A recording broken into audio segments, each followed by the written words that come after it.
Scene, దాన్ని ఎక్కడ తీసుకెళ్తున్నావు? నా దగ్గర ఉంచుకుంటాను సార్. వద్దు, అలాంటిది కాదు. నువ్వు గెలిచినందుకు ఇంకో మంచి బహుమతి ఇస్తాను, దాన్ని తీసుకొచ్చే బాబు. పర్వాలేదు సార్, ఇదే మంచిది. మీరు అక్కడ మళ్ళీ తాగారని తెలిస్తే నేను ఇక్కడ తాగేస్తా. అందుకే ఇది.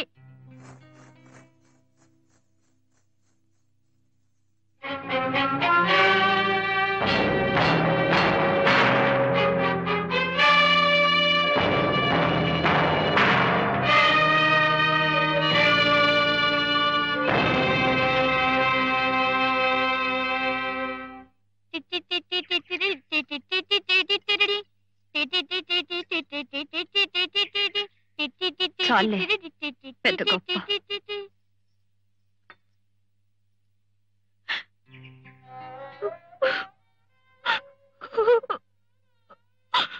ఏంటమ్మా? చెప్పమ్మా. కాలివు.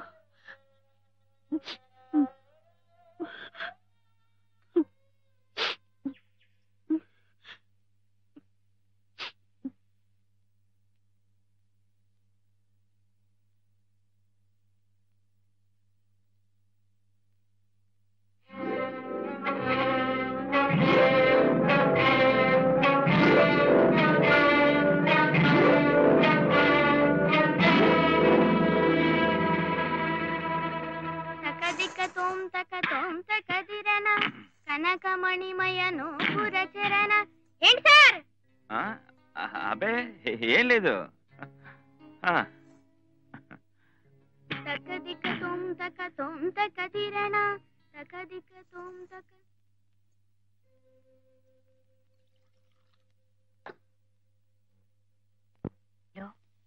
నించుంటే ఆ శ్రీనివాసు, కూర్చుంటే ఆ శ్రీనివాసు, కళ్ళు మూసినా తెరిచినా ఆ శ్రీనివాసే.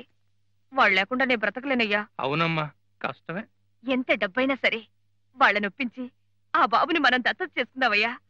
అమ్మా, మీ నాన్నగారు ఓట్లు కొన్నట్లు మీరు బిడ్డను కొనాలంటే అవుతుందా? మీరెంత ఇచ్చినా సరే పేరు డబ్బు సంపాదించే కుర్రాన్ని ఇవ్వటానికి ఒప్పుకుంటుందా తల్లి? ఒప్పుకోవాలయ్యా పాపం.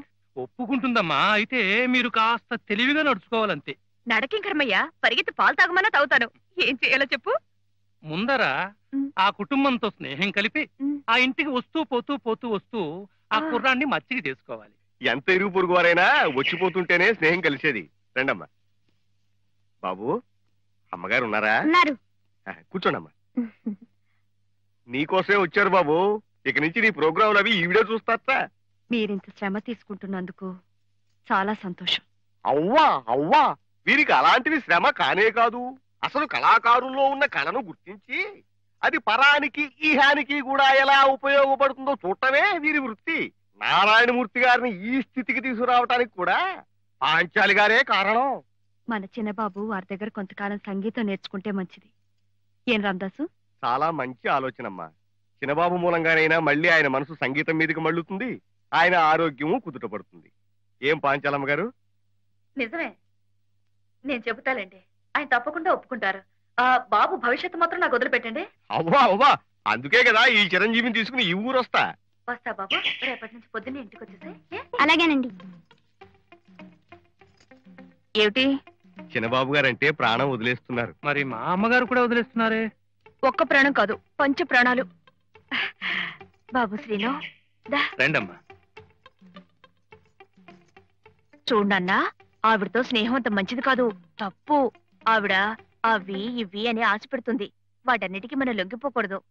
ఏనన్నా, ఇవన్నీ నీకే. అమ్మగారెక్కడా? చెప్పాను కదమ్మా, ఆవిడ భర్త ఏడాది తిరగకుండానే మరో ఆడదాని వల్ల పడిపోయాడు. అందుకని తన దురదృష్టం మరో ఆడదానికి అంటకూడదని పాపం ఎదటపడి మాట్లాడదు. అయితే ఇక్కడి నుంచే మాట్లాడదాం. కాస్త సామరస్యంగా మాట్లాడమ్మా. నమస్కారం పెట్టే మాట్లాడదాం. పని జరగాలి కదా. అవును కదా అమ్మా. మాజీ ఎమ్మెల్యే గారు అమ్మాయి గారు వచ్చారు, గిరిజి గారని. అవును, ఆ రోజు బాబు కచేరీకి వచ్చి బహుమతి చదివించారు. వారేనమ్మా. అదేం బహుమతి అండి, నా బొంద.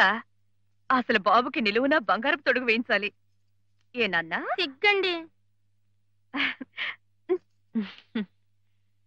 మీ వారు ఇప్పుడు కూడా ఇంకా సంగీత సాధన చేస్తున్నారా? ఎక్కడమ్మా, వారికి ఏరక్ కాంట్రాక్ట్లు వాడుతూ. నీ మొహం నువ్వెక్కడ చూసావు? రోజు చీకటితో లేచి ఓ గంటైనా సాధన చేస్తుంటారు. అయితే అలాగే మా బాబుకు కూడా కొంచెం నేర్పమనండి. ఏ హనుమాన్లు? ఎంత మాట అంతకన్నానా? ఈ మాట మా వారు వింటే ఎంతో పొంగిపోతారు. ఏ హనుమాన్లు? అవునమ్మా. అయితే బాబుని మన ఇంటికి తీసుకెళ్దాం. అలాగేనమ్మా. రా బాబు. మంచి రోజు చూసి నేనే పంపిస్తాలేండి. అలాగేనమ్మా. అలాగేనండి. వస్తాను నాన్న.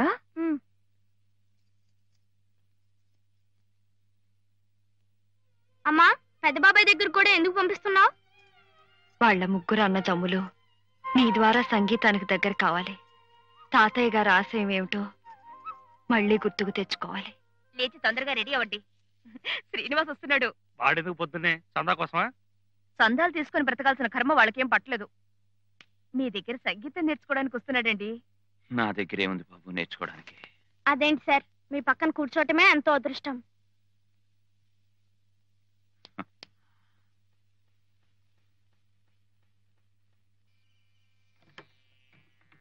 రండి.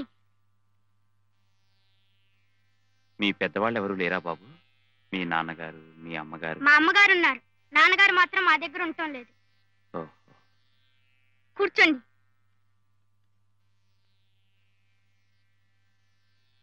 మీ అబ్బాయికి మంచి భవిష్యత్తు ఉందండి. అంతా మీ ఆశీర్వచనం.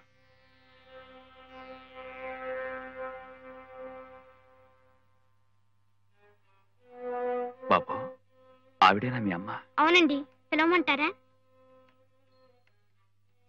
అక్కర్లేదు. బాగా పరిచయమైన గొంతులా ఉంటే ఏదో అనిపించింది. అదే, ఆ రోజు నా కచేరీకి మైక్ లో మాట్లాడినప్పుడు విన్నారుగా, అందుకే తెలిసినట్టు అనిపిస్తోందేమో. అంతే కావచ్చు.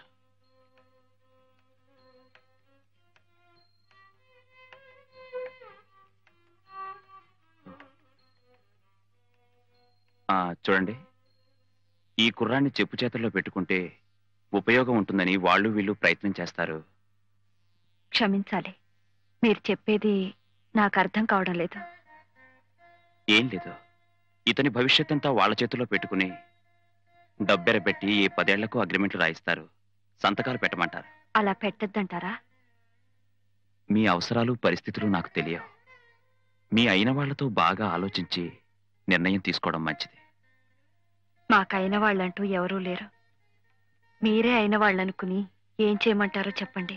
వద్దనే అంటాను, వస్తాను. మీకు నిద్రాభంగం కలిగించినందుకు క్షమించండి. ఎంత మాట! ఏదో పితృవాత్సల్యంతో మీరొచ్చి చెప్పారు. మీకు మేమే కృతజ్ఞతలు చెప్పాలి. బాబు, వారికి నమస్కారం చేయి.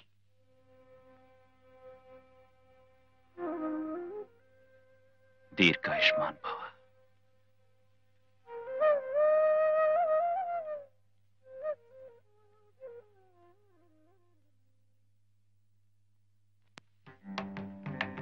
బాబు శ్రీను, బాగున్నావా? నమస్కారం అండి. నమస్కారం అండి. చూడండి, కలిసి వచ్చే రోజు వస్తే ముహూర్తం కూడా ఎలా కుదురుతుందో. మీరు పూజ చేసిన ఆ చేత్తోనే బాబుకి అగ్రిమెంట్ కూడా చేస్తున్నారంటే అది ఎంత శుభప్రదమో ఆలోచించండి. ఏం మేనేజర్ గారు? అసలు మీ దృష్టి బాబు మీద పడ్డ రోజే అతని యోగం మారిపోయింది అనుకోండి. అగ్రిమెంట్లు సంతకాలు ఎందుకులేండి, మీ అభిమానం ఉంటే చాలదు. అలా కాదు, మీకు తెలియాలి, నమ్మకం కుదరాలి. 10 సంవత్సరాల వరకు అబ్బాయి గురించి మీకేం దిగులు లేదమ్మా. ప్రోగ్రామ్స్ ఉన్నా లేకపోయినా నెలకు 1000 రూపాయలు ఇచ్చేట్టు, అలాగే ప్రతి సంవత్సరం పెంచుతూ పోయేట్టు ఏర్పాటు చేశారు. చాలా బాగుంది. కానీ మీ ఇంట్లో ఉంటున్నారే, వారితో కూడా మీకు ఇలాంటి అగ్రిమెంటే ఏదో ఉందట. ఉన్నా దానికి దీనికి సంబంధం ఉండదండి. కానీ ఆయనకి బాబుకి సంబంధం ఉందిగా, అదే ఈ అగ్రిమెంట్ల ద్వారా. రేపు ఇంట్లో ఉన్న ఆయన వదిలేసి ప్రోగ్రాంలన్నీ బాబుకే ఏర్పాటు చేస్తుంటే ఆయన ఊరుకుంటారా? నిలదీసి అడగరు? ఆయన అలా అడిగేవారు కారులేండి, మీకు ఆ భయం అక్కర్లేదు. అయినా వారు ఇదివరకులా పాడలేకపో సారీ, మీరు అగ్రిమెంట్ల మీద నిర్భయంగా సంతకం పెట్టచ్చు. మీరేమో భయం లేదంటున్నారు, కానీ పెట్టడం మంచిది కాదని ఆయన అంటున్నారు. ఆయన మీతో అగ్రిమెంట్ విషయం చెప్పారా? ఆయన చెప్పినా చెప్పకపోయినా ఆయన మీ ఇంట్లో ఉండటం మాకంత శ్రేయస్కరం కాదు. ఆయనకు మీకు పూర్తిగా ఏ సంబంధం లేదని తెలిసిన రోజున మాకు నమ్మకం కుదురుతుంది. బాబు భవిష్యత్తుతో పాటు నా జీవితము కుదురపడుతుంది. ఈ అగ్రిమెంట్ మీద సంతకం పెట్టదని నువ్వు వాళ్ళకి చెప్పావా? అవును. ఏ, ఎందుకు చెప్పావు? ఆ కుర్రాడికి ఎంతో భవిష్యత్తు ఉంది కనుక, దాని మీద నీ నీడపట్టం ఇష్టం లేదు కనుక. నా నీడకొచ్చి నువ్వేం నష్టపోలేదే. నష్టమే పోయాను, లాభమే పొందాను. గతాన్ని తవ్వుకోవడం అనవసరం. నువ్వు మాత్రం ఆ పసివాణ్ణి ఉక్కు సంకెళ్లలో బిగించటం నాకిష్టం లేదు. అవును, ఇప్పుడు అన్ని సంకెళ్ళలాగే కనిపిస్తాయి. నిన్ను 10 మందిలో నిలబెట్టి నీ పేరు ప్రఖ్యాతుల కోసం నేను పాటుపడకపోతే నువ్వే స్థితిలో ఉండేవాడివో ఒక్కసారి ఊహించుకో. ఇలా మాత్రం ఉండేవాణ్ణి కాదేమో. ఇంకెలా ఉండేవాడివి? ముష్టెత్తుకునేవాడివా?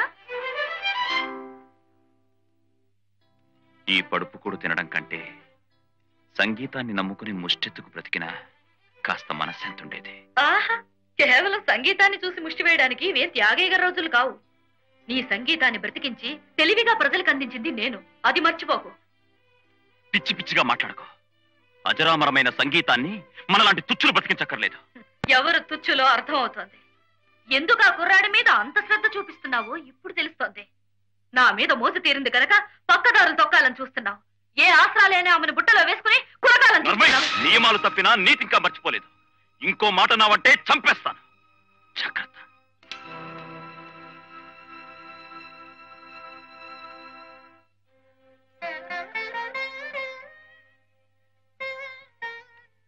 ఇన్నేళ్లు ఈ పంచనున్నాను. అందులో నీ స్వార్థం, నా బలహీనత రెండూ ఉన్నాయి. నిన్నెంత అసహించుకున్నా ఈ రోజు నా వ్యక్తిత్వాన్ని గుర్తు చేసినందుకు థ్యాంక్స్.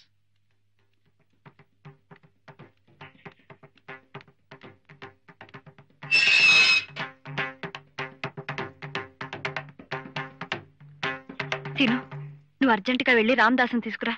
అలాగేనమ్మా.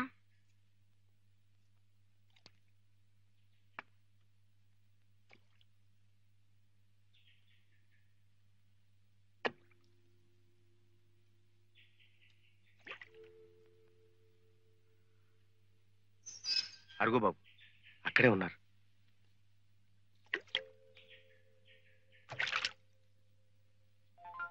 సీను, నువ్వేంటి బాబు ఇలా వచ్చావు? మీరొక్కరే ఉన్నారని.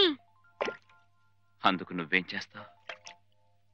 మా ఇంటికి తీసుకెళ్తారండి సార్. నేను ఎక్కడికి రాలేను బాబు. రామదాసు రిక్షా తీసుకొచ్చా, దాంట్లో ఎక్కువ వెళ్దాం. రామదాసు రా, వస్తున్నారు. అది కాదు బాబు. మా అమ్మ మీకోసం వంట కూడా చేసింది. రండి రండి సార్, రండి. అమ్మా, అమ్మా. అమ్మా.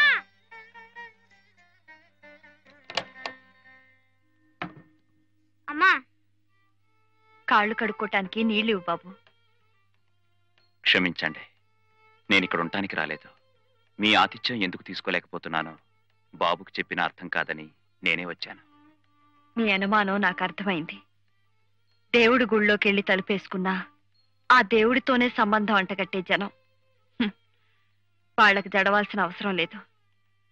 బాబుకు విద్య నేర్పే గురువుగా మీరిక్కడ ఉండటం తప్పులేదు. కాళ్ళు కడుక్కోండి, వడ్డిస్తాను. కడుక్కోండి.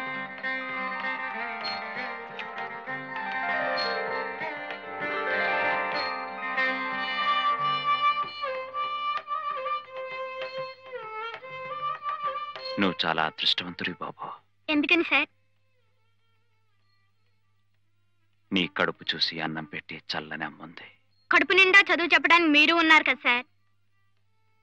నాదేముంది బాబు, ఈ రోజుండి రేపు వెళ్ళిపోయేవాణ్ణి. మా అమ్మగారు మమ్మల్ని పంపిస్తేగా మీరు వెళ్ళేది.